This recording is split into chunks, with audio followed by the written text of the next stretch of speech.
Ang dapat sanang pamamahinga ng isang namayapa, nabulabog nang ang sasakyang gagamitin sanang pansundo, nasunog.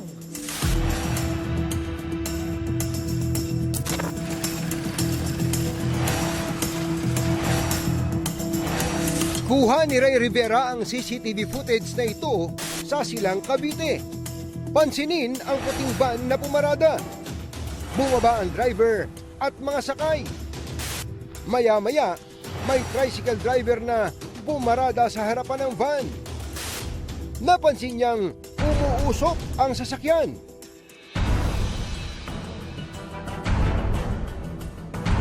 Wala pang 3 minuto, ang puting van nagliyab. Ang bintana unti-unting natunaw hanggang pumutok. Naku, delikado to. Sa cellphone video na kuha ni Arnold Sulawon, kuhang-kuha niya ang paglamo ng apoy sa sasakyan. Nadidilaan ng apoy ang poste ng kuryente. Ang lalaking ito, susubukan sanang apulain ng apoy. Kaso, hindi siya makalapit. Ang van na nasunog, service pala ng punerarya. Ang nagmamaneho ng van na si Percy Ligasyon, susundo pala noon ng patay. Nung may labas na namin, buhat-buhat na namin stretcher, mayroong dalagita na sinabi sa amin, "Kuya, yung sasakyan nyo, nasusunog na." Nanginginig akong ganyan, hindi ko, ginawa ko nga kamay ko niya para makapag-text ko. Sabi ko, "Boss, nasusunog yung sasakyan." Tapos naalala ko yung ano namin, yung ginawa namin patay, binalikan ko. Kwento ni Percy, wala silang napansing kakaiba sa sasakyan. Patay ang makina, nakakambyo, naka-handbrake. Sa 13 taong pagmamaneho sa punerarya ni Percy, noon lang siya nasunugan ng sasakyan. Nanginginig talaga ako. No?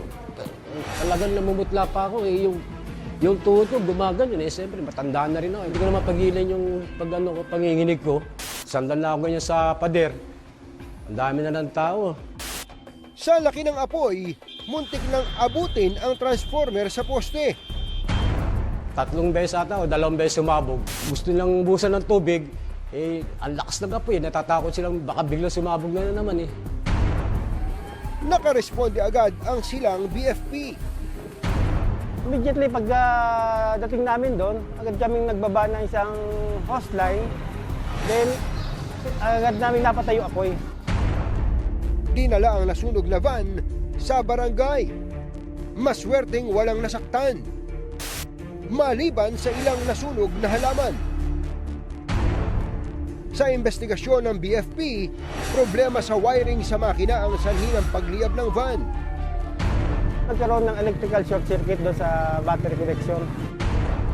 Ilang palatandaan na maaaring magliyab ang inyong sasakyan kapag may umusok o may kumislap. Payo ng BFP, The best, makatawag kayo sa bumbero. Kung meron naman fire extinguisher, mas maganda fire extinguisher.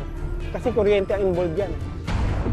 laking pasalamat ni Percy na hindi nagliyab ang van habang nagmamaneho siya.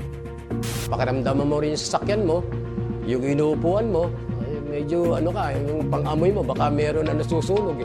Kaya ingat din. Ako, delikado to. Sa mga nagmamaneho, ugaliin pong suriin ang inyong sasakyan bago bumiyahe.